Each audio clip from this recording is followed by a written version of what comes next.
Well, hi, everybody. Welcome to Virtual Thursdays Dire Literary Series. And our guest for this evening is Mark Wish, who is the author of Necessary Deeds and the editor of Coolest American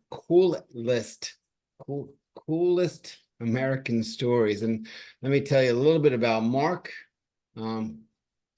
He's the author, as I said, of Necessary Deeds, Watch Me Go, Show Up, Look Good, and Confessions of a Polish Used Car Salesman. He is also the founding editor of Coolest American Stories, an award-winning annual anthology of short stories. His own short stories that have appeared in more than 125 print venues, including the Best American Short Stories, the Georgia Review, TriQuarterly, American Short Fiction, the Antioch Review, the Gettysburg Review, the Southern Review, the Sun. These are all my favorite places. Amazing. And the Fiction International. He is the recipient of a Tobias Wolff Award, a Kay Cattarulla Award, and an Isherwood Fellowship, and not nominated, and everyone's bio was nominated for Pushcart Prize. He won a Pushcart Prize. So with that, I will turn it over to Mark Wish. Thank you, Timothy. I think we're starting out here by having me read from the opening of Necessary Deeds. And thank you for all of you who are here to listen. And I'll be happy to answer your questions or talk with you after this. But just so you get an idea of what Necessary Deeds is all about, as you probably can guess from my bio, I kind of came up writing a lot of literary fiction. My first 3 novels were that, more or less. Actually, the first one, Confessions of a Polish Used Car Salesman, would have been more commercial, but then upon finishing it, was accepted by the MFA program at UMass Amherst. And when I went there, I studied under John Edgar Wideman and Jay Neugebauer. And that novel was probably a little more mainstream. But this was in 88 and 89, and this is right around, I guess, did Carter just die then? Or it certainly was the person to kind of follow and admire in fiction writing, certainly in short story writing. And so there was especially under Jay Neugebauer, they took, in order to get an agent for that novel, I minimalized it quite a bit.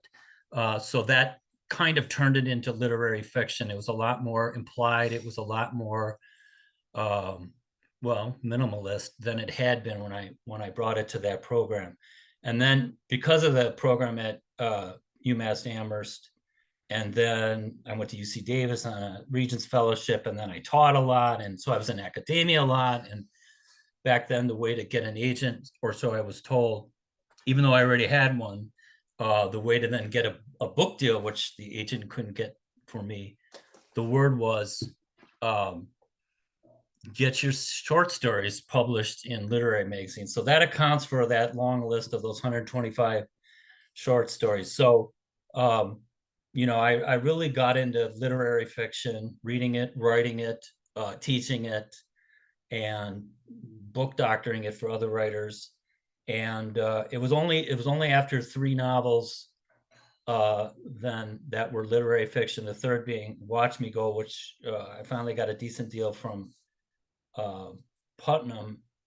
It was only after that kind of blew up and didn't do well, largely because son of a gun, the sin of appropriation was invented right after that book was signed.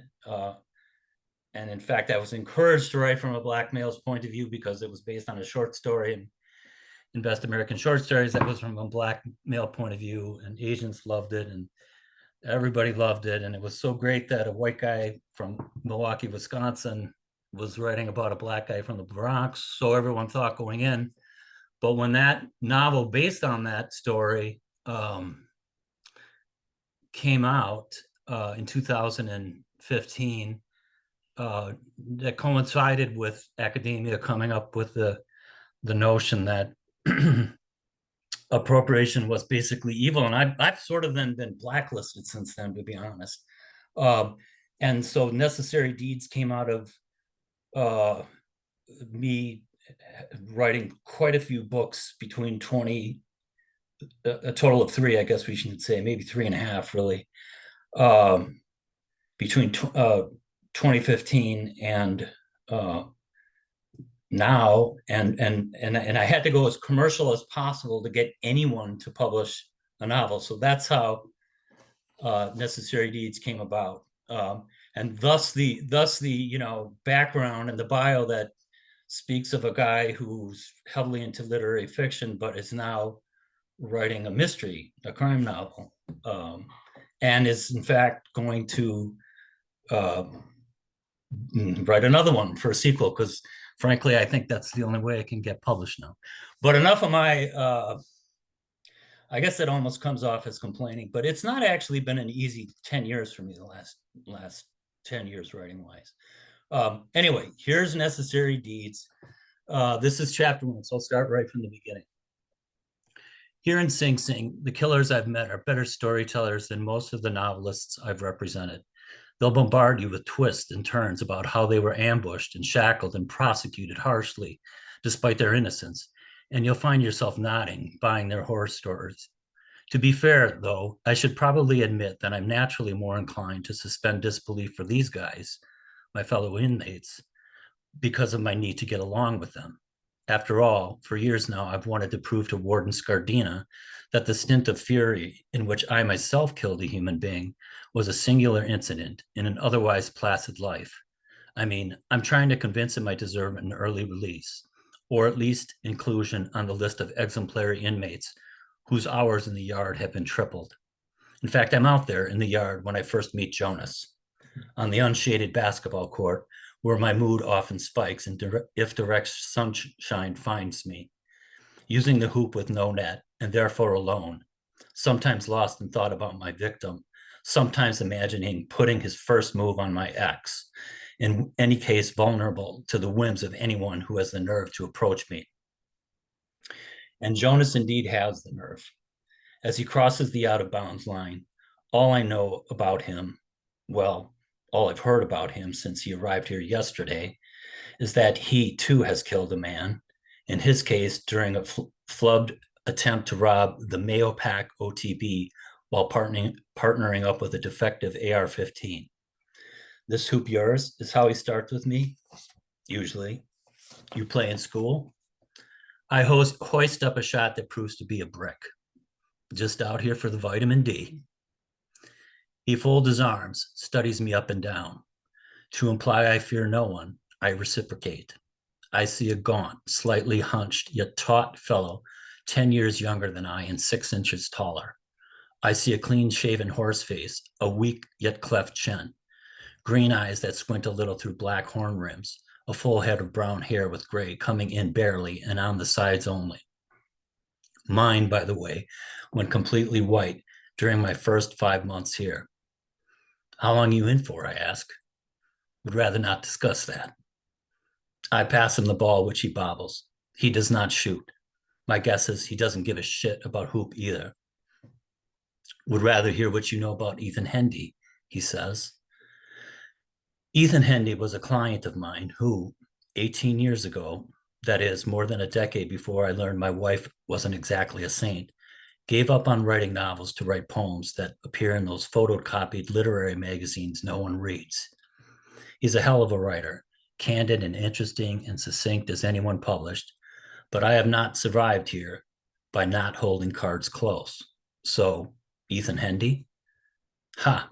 Why ha? Because I know you're Matthew Connell and that you've represented the poet Ethan Hendy for a long time. The only problem being, I don't know such a person. But see, bro, there's no question in mind that you do know him. I know you've been his agent for years. I shake my head no. I have the asphalt between us and the cyclone fence. You trying to tell me you're not Matthew Connell, he asks. Matt Connell. I force a sour expression. Maybe you're confusing me with some hoity-toity guy? Anyway, how does someone who hauls around an AR-15 know anything about poetry? He points at his horn rims. Because he's read some? Well, I don't know any Hindi. But see, Matt, I still think you do. Plus, I think that, as his literary agent, you know what a badass he is. In all truth, I do not know this. The Ethan Hendy I represented before my arrest was a soul as gentle as any. I'm curious about what this Jonas guy heard Hendy did, but to get an early release, I've pledged to myself never to talk about crime that's gone down on the outside. After all, a rehab convict no longer cares about crime, and I am nothing if not a rehab convict. To let this Jonas guy know I'm done socializing for the day, I turn and face the run of the Hudson beyond the chain link and the razor wire, its waves peeking into whitecaps here and there. So you're not going to spill, he asks. I don't as much as shrug. He zings me a no-look pass, really zips it hard, straight at my head, but I notice it soon enough to catch it. You missed, I mutter loud enough for him to hear, and I look over to steer him down, but his back is already turned, a confident stride taking him off. And it occurs to me as he heads to the guarded double doors between us and the inside that if he doesn't have 6 inches on me, he has 7. And that my own storied past has taught me that the strength to kill a man comes not only from size, it also comes from youth. So I'll avoid him, I decide. Won't let him know I'm avoiding him, but that's what I'll do. There's an art to this. I spend the rest of my time in the yard pretending I care only about my jump shot. At one point, I missed 16 straight. I admit to myself that if this Jonas wanted to get inside my head, well, he has. And as I continue to miss generally, I think more about Ethan Hendy. How does a 60-some-year-old recluse who's devoted his life to writing poems suddenly leave his hovel of a basement apartment to do something awful enough to be known by a guy like Jonas? I ponder this question on and off, even after I'm back in my cell. At dinner, I ignore Jonas's glances at me from 2 tables over, letting my stone-cold expression announce my resolve to keep to myself, assuring him we'll never be friends, pals, partners, whatever you want to call it. I am done trusting anyone male. Probably I'm done trusting anyone.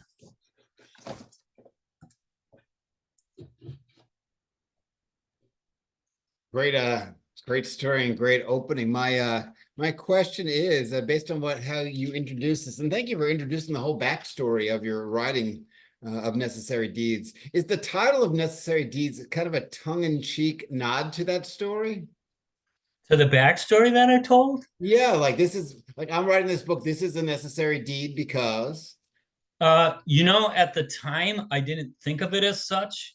There's the word necessary referring to the narrators having killed someone, that it was a necessary deed. That phrase was in there, and I like to take titles from I like to pull them out of the piece of fiction somewhere, and usually more toward the middle I like to take. But for some reason, I had a zillion different titles for this book, by the way. This book has been revised. Like I said, I couldn't get it published, so I just kept revising it and revising it, changing the titles, shortening it, lengthening it. There's a scene toward the beginning, I don't want to give too much away, where the narrator, he does get is released from prison to go investigate murders in Manhattan of writers. And there's an opening scene where he meets a woman and they end up together in an apartment. They've been drinking. And the way it was originally written, this is a commercial book, the deed is done. And it was a quote unquote sexy scene, you could say, much as I don't really like to write that kind of thing. But it now is a scene where the deed is not done. And a lot of this was me just watching myself not get published and thinking, what do I have to change this time in order to get somebody to bite on this book, in order to get somebody to, say, all right, this Mark Wisniewski guy wrote a novel and got some money from it for writing about a novel about a black guy. But maybe he suffered enough, and we can at least publish this book, even though we don't pay him any money up front. And so included in that was changing the title. The title was 28 Minutes at one point. The title was I can't even remember what they are. But somehow when the title Necessary Deeds came up in my mind, it was drawn from the opening chapter or so. Maybe unconsciously a little bit. I thought that. I mean, the fact that I even told you that's backstory, I didn't plan to do that going into this interview. But having watched this book come out and having seen how much people like it, yet it's still not getting promoted. And it's also nominated for a National Book Award, but Congratulations. I'm still the bad guy though somehow. People still bash me on Twitter and Facebook. So it's all been a very odd thing. And so I suppose I tried to make this book is actually a love story, and it's actually a love story about Manhattan. It's a love story between a man and a woman. It's a love story of publishing, and in a way, including its ironies and its injustices. Because I've been into writing and publishing my whole life, and I do love it. So that one was the one that was on the manuscript when Regal House decided to sign the book, and it just stuck. I don't know, and I kind of like the title actually. All right. Another question. This one is, you said that you made this very commercial in order to get it published. And, this book is described as noir. So did you have to brush up or read other books in that genre to kind of get yourself into that sweet spot? Yeah, some Chandler and some, anything I could here and there. I'll be honest, there's a lot of novels I read the beginning of, and then I lose interest. And So when you're being the book doctor, right? You said as an editor, yes. Do you catch that point that it loses interest, like for other people's books? Yes, I think I'm hyper aware of that. And when I see a book, especially one that's done pretty well commercially, sold a lot of copies or it's been praised a lot, and I start reading it and I go, okay, hang on here. They have a premise, they're running with it. Where are the reversals? Like if it's noir or if it's a mystery, I already know who did it, or those kinds of things. There's that book darn me kicks in, and sometimes I will force myself, and for the sake of writing Necessary Deeds, to answer your question, yes, I will read it all the way through, because you do have to be brushed up and know your story beats. How does it, especially noir, and it's always good to be refamiliarized with the themes, although I think those naturally I just identified with them anyway. The cynicism of noir, there's always the sort of jaded love story in it, I think, at least in my experience of reading it. And the narrator, who's definitely got some issues, his or herself.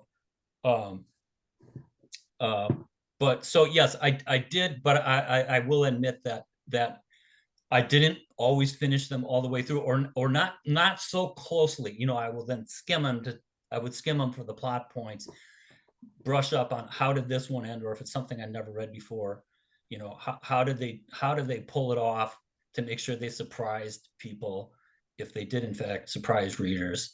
And I went into that, and that was after having having read a lot of literary novels and a lot of short stories. Okay, Robert's got a question about the great jail movie, The Shawshank Redemption.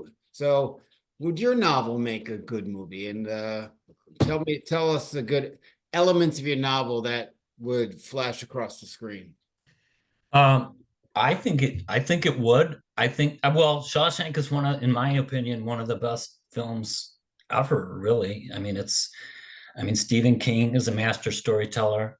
I just think that's a love story there as well, and it's a buddy story. This is the same way. There's a love between this guy and this Jonas, who he goes undercover with, and as he works for the FBI. So there's a poignancy to Shawshank that I think this novel shares as well. I do think the plot twists, for a guy who really never wrote a mystery before, I think I pulled it off.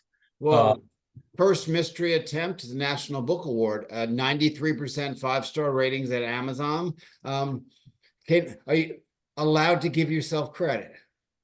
Thank you, thank you.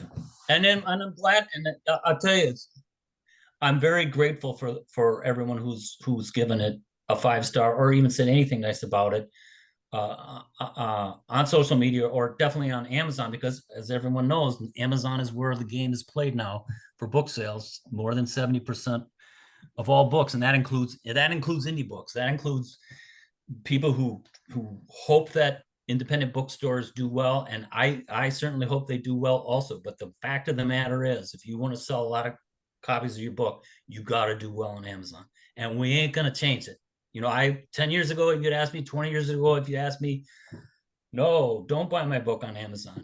But there's no way an author, certainly not, I'm not going to do it, an author of my status. And I don't really know of any author who's going to convince the world to stop buying books on Amazon, because it's just not going to happen. The horse has left the barn on that.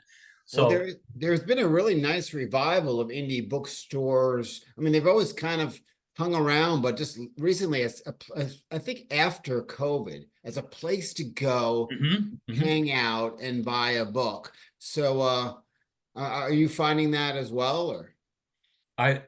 It's interesting because when the tour, as it were, the promotion for this book was planned back in starting about a year ago. I actually hired a publicist for this because Regal House really doesn't spend a lot of money or time on that, and I had a lot of confidence in this book, if for no other reason that I revised it so damn many times. And you know, if you revise something enough and you know what you're doing with revision, it's not gonna be bad.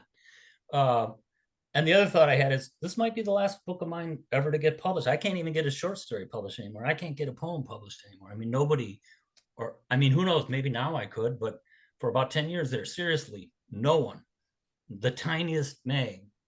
Now, You know, I went from getting more than 300 poems published and getting, 3 or 4 acceptances in a week in the mail to getting 0 after Watch Me Go came out. But the point is, when we were figuring out the promotion for this, the publicist that I hired said, indie stores going around and trying to get a live reading, and we're still kind of coming out of COVID a little bit then, a year ago.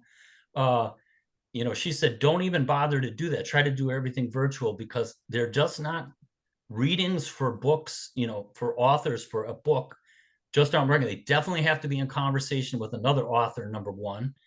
And number two, they're just not attended as well. But I agree with you that I would say, at least in the last 6 months, whenever I've gone to an independent bookstore, there have just been a lot of people there, period, sitting around, especially if there's a coffee drinking area. Those places are packed and people are buying books and sitting in the bookstore. And I don't know, is it that they want to get out of the house? Is it they're so relieved that COVID is over? And I think that the love of the indie bookstore is always there. But I think people are just now, not only making purchases from them, they want to go there. It's a nice place to go.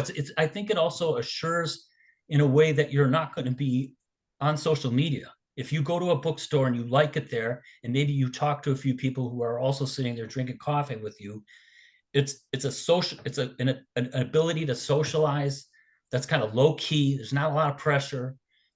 It's not like a party. It's not like a date, but it's a way to get out. And I think you're onto something there. And I think that's going to be the thing that's going to keep indie bookstores going. It's a great date for introverts. But yes, so yes. would you recommend then setting up a book table near the coffee shop and not even doing a reading? People walk by, hi, how you doing? Is that something that'd be more successful? If the store were into that, I can see that. I think a lot of authors would cringe, like, wait a minute, I have to read. Authors, especially my age, are so used to having readings and going to readings that it would strike them maybe as them getting short shrift, I think, to do that. But I think it could work.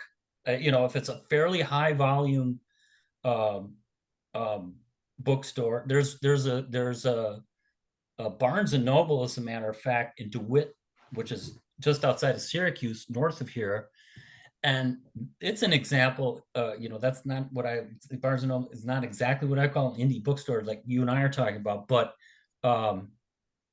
that place, the coffee area there is packed. And I think if there were a table there and there was a pile of necessary deeds on a, say, Sunday afternoon, I think that I could probably sell a decent amount.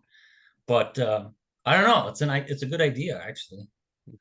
How strongly did you defend yourself against the cultural appropriation? I'm gonna call it accusation for lack of better terms, because as a writer and as a fiction writer, if I'm only writing exactly what I know or what I experienced, no one's gonna buy a novel about me waking up every day, eating the same breakfast every day, and going for a run. Exactly.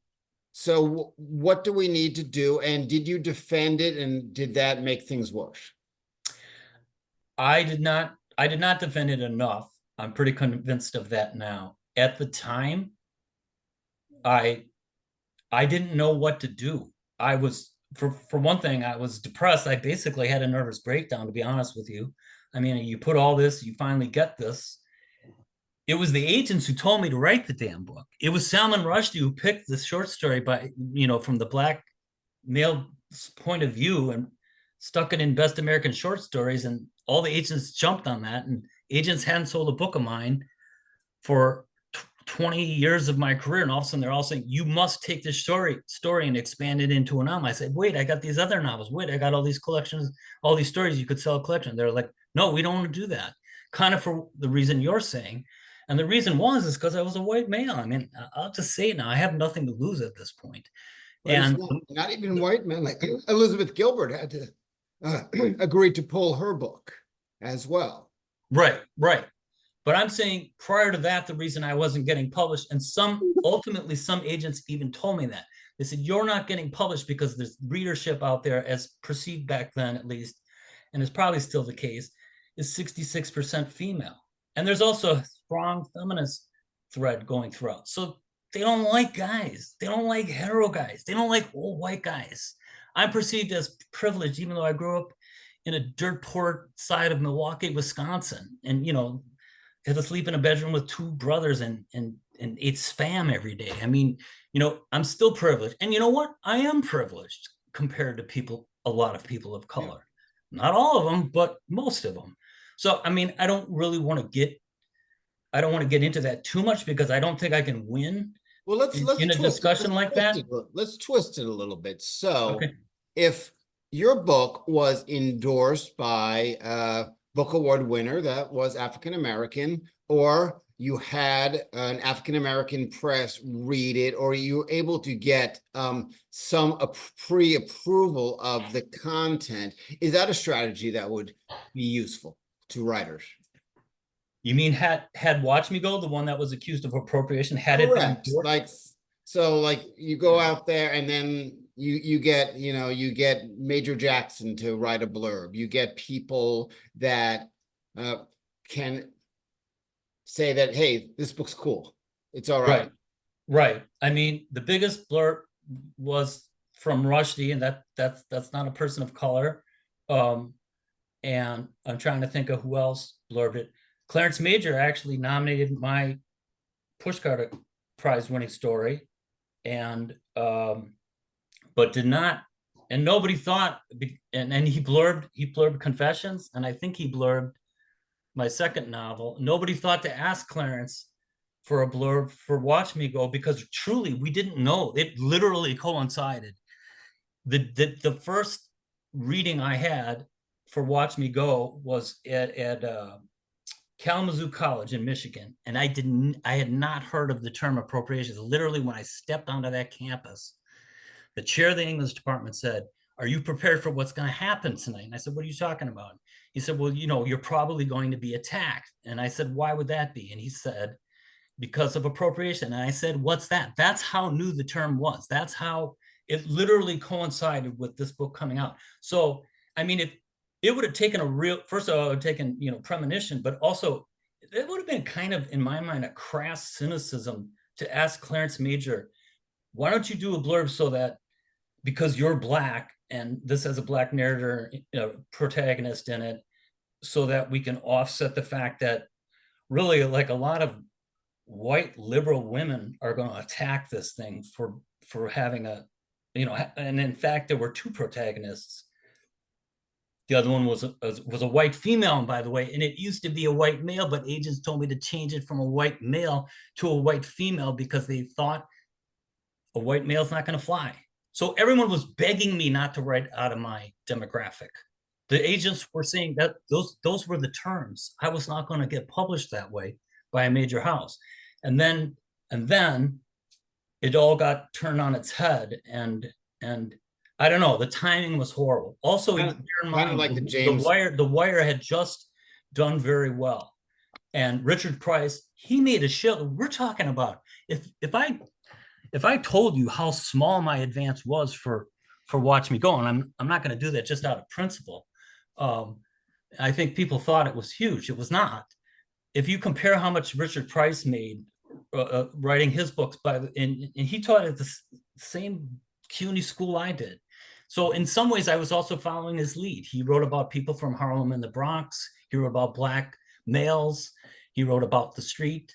And all I was doing the same thing. And he had students, and those were our student body. When I taught at CUNY at LaGuardia Community College, 95% of my students were Black. The reason I chose a Black male is because I felt so bad that Black males were being treated very poorly by the faculty at CUNY.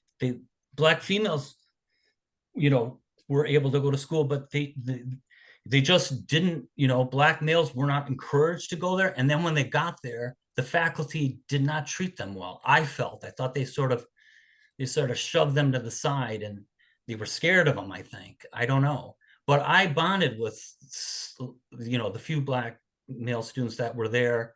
And I think that accounted for me kind of having some insights into this Dish character that I wrote about in the short story and then ultimately in Watch Me Go.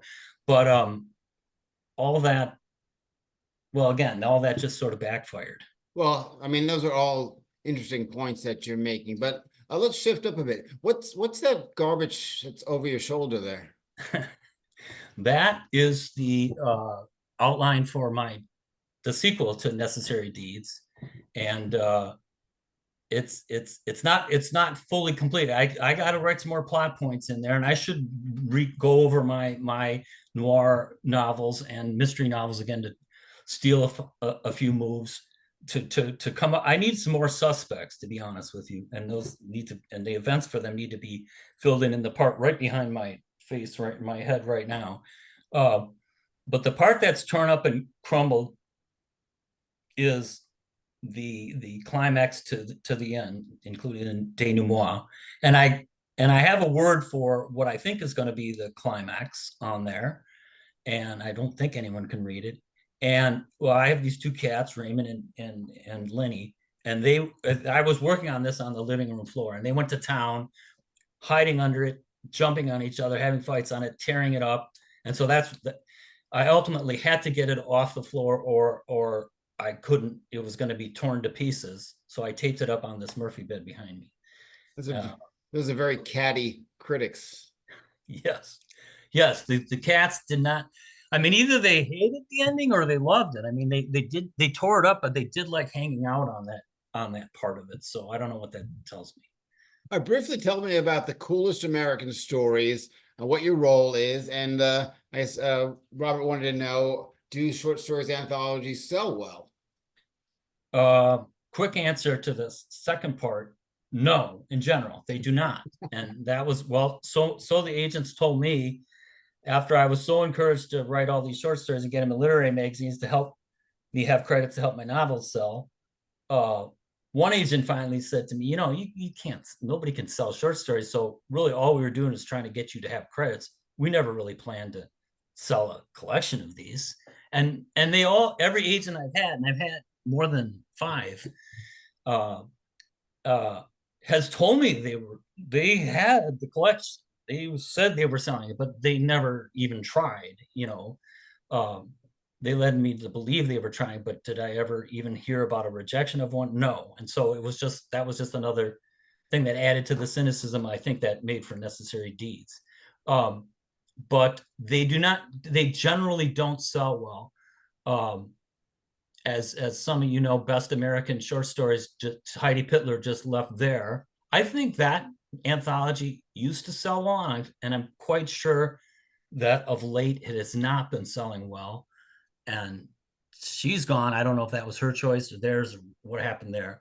But maybe she's been with them for quite a while, and maybe it was just time to move on.